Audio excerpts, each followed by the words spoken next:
poco se promueve el desarrollo de estrategias o proyectos o, por así decirlo, muchas otras tareas y desarrollos que se han dado a lo largo de la historia, que es corta acá en Colombia, con respecto a la inclusión de los sordos y los sordociegos en la educación colombiana. Entonces, nos gustaría saber así cuánto tiene contacto con la población sorda. Con la población sorda desde chiquito, pues mi papá era sordo, pero era ensordecido y no sordo de nacimiento. Él quedó sordo cuando tenía más de 40 años, el año en que yo nací,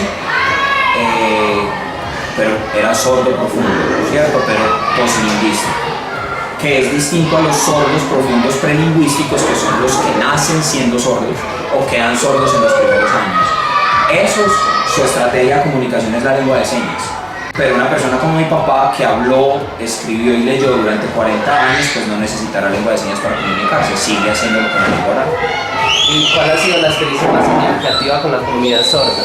En la institución educativa donde trabajé durante 11 años, la institución educativa Francisco Luis Hernández de Tancur, más conocida como CIESOR, la Escuela de Ciegos y Sordos. Allá trabajé con personas sordas, ciegas, sordociegas, personas con discapacidad cognitiva y estudiantes regulares sin discapacidad. Teniendo en cuenta esa experiencia como docente en un lugar o en una comunidad sorda, sordociega, ¿se formó usted adicional me imagino, a la formación docente como tal? Yo llegué siendo licenciado en filosofía. Ajá. Y no sabía nada más, solo sabía que mi papá era sordo, pero las adecuaciones para mi papá eran unas adecuaciones muy sencillas, ¿cierto? Es decir, hablarle de frente y hablar un poco más pausado y no gritar, ¿cierto? Esas eran las adecuaciones para que mi papá entendiera. Eso conmigo, ¿cierto? Y mis hermanos, con mi mamá no. Con mi mamá él entendía perfectamente a la velocidad que le hablara, al tono que le hablara, estuviera ubicado donde estuviera, mi mamá siempre le entendió, siempre. Pero a nosotros tenía que ser con esas adecuaciones. Yo no sabía nada de la lengua de señas, nada. Fue allá que aprendí con ellos. Cuando yo entré allá, que yo no sabía que iba a llegar allá, ¿cierto? Llegué por el nombramiento, me dediqué a estudiar y estudié lo que había en ese momento, que era 3 niveles de lengua de señas en la SANSO. Eso fue lo que hice, ¿cierto? Ya en este momento es otra cosa, hay 5 niveles iniciales y 5 niveles de interpretación, pero en ese tiempo que yo empecé a estudiar solamente había 3 niveles básicos, eso fue lo que yo hice. Y con eso y el contacto constante con los sordos en el colegio, pues fui aprendiendo la lengua de señas. ¿Y en ese momento se considera intérprete o puede ser...? No, yo no soy intérprete porque yo no he estudiado esos niveles de interpretación, ¿cierto? Yo sirvo interpretación a veces en la iglesia, en la misa, ¿cierto? Voy a la misa donde van los sordos y ayudo a interpretar, pero yo intérprete no soy, ¿cierto? Porque el intérprete ha estudiado para ello, pero sí soy capaz de interpretar información. ¿Qué ha sido lo más complejo de expresarse ante un sordo o a un sordo ciego? Digamos que con el sordo la complejidad es mientras usted aprende la lengua de señas, ¿cierto? Por todas aquellas características de la lengua que es distinta a la lengua oral, ¿cierto? Entonces bajarse como de los condicionamientos que uno tiene por su lengua oral, que es lineal, que es consecutiva, mientras que esta es una lengua simultánea, no lineal, ¿cierto? Tridimensional, espacial. Eso es difícil. Y con el caso de las personas sordociegas, cada caso tiene unas dificultades particulares que hay que atender, depende de las condiciones o de la etiología de esa discapacidad. En su experiencia, ¿cómo ha sido la comunicación con esas personas sordociegas específicamente? Yo que yo recuerde, tuve 5 estudiantes sordociegos. El más célebre y el más famoso, digámoslo así, Jason. Jason ahora es tecnólogo en desarrollo humano del IPM. ¿Sí? Y Jason tiene, digámoslo así, una muy buena autonomía en su vida. Porque ha tenido una mamá que lo acompañó desde el primer diagnóstico, que fue la sordera, chiquito, chiquito le dieron ese diagnóstico como a los 3 años y esta señora se dedicó a que aprendiera la lengua de señas en el menor tiempo posible porque el diagnóstico venía también acompañado de ceguera progresiva.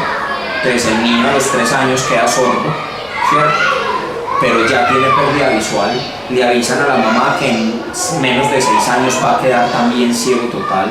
Entonces la mamá aprovecha esos años que tiene, que todavía ve, para que aprenda la lengua de señas lo mejor que pueda.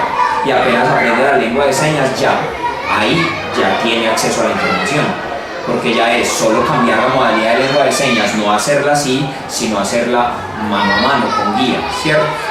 Ese es uno, pero había otros casos.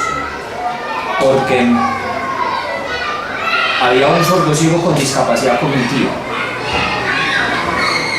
Ese era un caso bien complejo, ¿cierto? Que se logran cosas, ¿cierto? Pero a un tiempo muy lento. Y de todas maneras, como sin haber experiencia, pues era todavía más difícil, como haciendo ensayo-error, ¿cierto? Y hay otros sordociegos que son más funcionales porque tienen restos auditivos o restos visuales que se pueden potenciar más. Entonces había un chico que era sordociego y así se cataloga según la teoría, pero tenía unos restos visuales muy importantes. Entonces pudo aprender la lengua de señas con esos restos visuales, tenía visión de túnel, entonces él alcanzaba a ver esto, ¿cierto? Lo que se pueda ver aquí, no tiene campo visual abierto, pero aquí sí podía ver. Entonces siempre tenía que estar al frente mío para que me pueda ver. Si yo ya no estoy aquí al frente, sino que estoy aquí, ya se perdió. Entonces siempre aquí. Y había otro que también tenía visión de túnel, pero solo a 30 centímetros. Ese fue el primerito que me tocó. Y era a donde yo me moviera, él venía. Una situación al principio absolutamente incómoda mientras uno se adapta pues como a la nueva situación. Pero digamos que eso demuestra que cada caso de un sordociego es una cosa distinta y hay que evaluarla y analizarla y atenderla con estrategias casi individualizadas. ¿Considera que las orientaciones pedagógicas para la atención a estudiantes sordociegos dadas por el MEN dan respuesta a las necesidades educativas de esta población, teniendo en cuenta que cada caso es como tan particular? Hay orientaciones, unas generales para sordos y sordociegos, hay otras para sordos usuarios de lengua de señas, hay otras para sordos usuarios del español, es decir, en el caso de los sordos han como ampliado más. En el caso de los sordociegos, pues nos quedamos como en una cosa muy superficial, que es buena, ¿cierto? Es un buen producto, está hecho por el Instituto Nacional para Sordos de Colombia, que es el órgano asesor del Ministerio para el caso de la discapacidad auditiva. Pero creo que para el caso de la sordocieguera es insuficiente, siempre más, ¿cierto? Y habría que seguir ahondando más, profundizando más. ¿Cómo visualiza el futuro de las personas sordas y sordociegas aquí en nuestro contexto colombiano? Yo tengo una mirada muy optimista frente al asunto porque yo veo unos avances muy importantes. Hace apenas 17 años, menos de 20 años, que los sordos tienen acceso al bachillerato. Y ya en Colombia hay sordos con maestría y estudiando doctorado en Bogotá, en la Universidad Nacional de Bogotá. Hay un grupo muy importante de sordos ya licenciados por la Universidad Pedagógica Nacional, que fue la primera universidad que lo hizo hace 17 años justamente. Aquí en Medellín también hay unos avances importantes, ya tenemos sordos, en el 2002 graduamos las primeras promociones de sordos. Y ya hoy 2019 tenemos sordos que son profesionales universitarios, ¿cierto? Entonces yo, al menos en el ámbito educativo, veo como un futuro muy prometedor de parte de las universidades privadas o de las universidades municipales, porque de las universidades públicas de tradición no. La Universidad de Antioquia, por ejemplo, se niega rotundamente a recibir personas sordas usuarias de lengua de señas y se niega desde el principio de autonomía universitaria, es decir, la universidad se declara autónoma para excluir. Debería declararse autónoma para incluir, como lo hizo la Universidad Pedagógica Nacional en su momento. Yo quiero recibir sordos y me los traigo, y me invento la forma de traérmelos y de mantenerlos, porque soy autónoma para incluir. La Universidad de Antioquia, pues esa es que es antioqueña, ¿cierto? Entonces se declaró autónoma para excluir. Y ante todas las demandas de la comunidad sorda, la respuesta ha sido es que tenemos autonomía para excluir.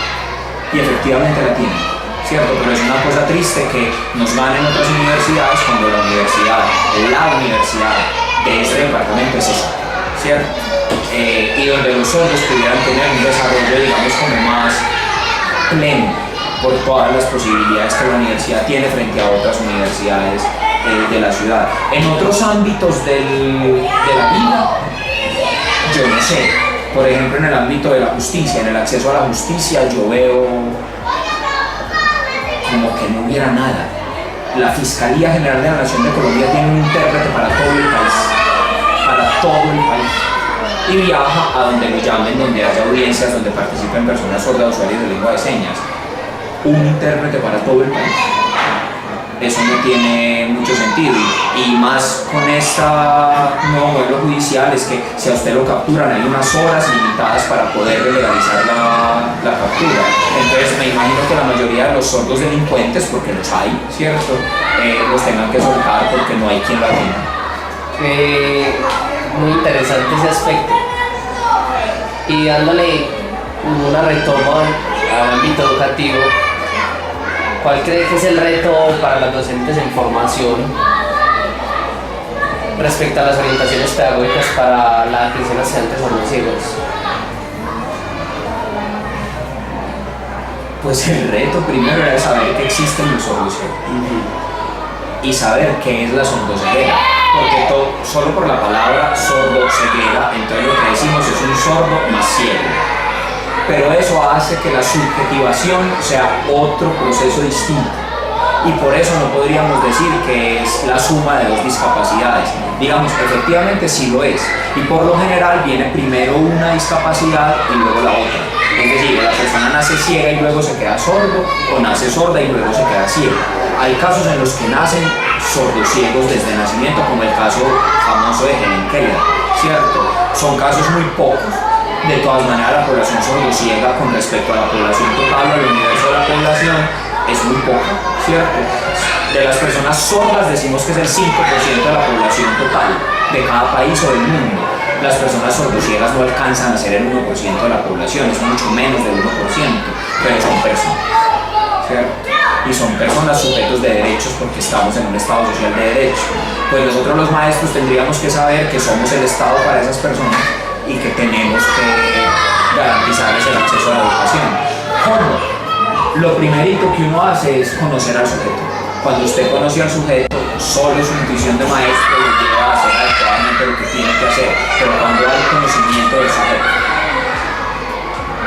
¿Cómo se podría promover el acceso a la información teniendo en cuenta que el mundo para un estudiante sordo-ciego es tan diferente al de una persona sin ese tipo de limitaciones? No estamos diciendo que sea una limitación total, pero la percepción de la realidad es distinta.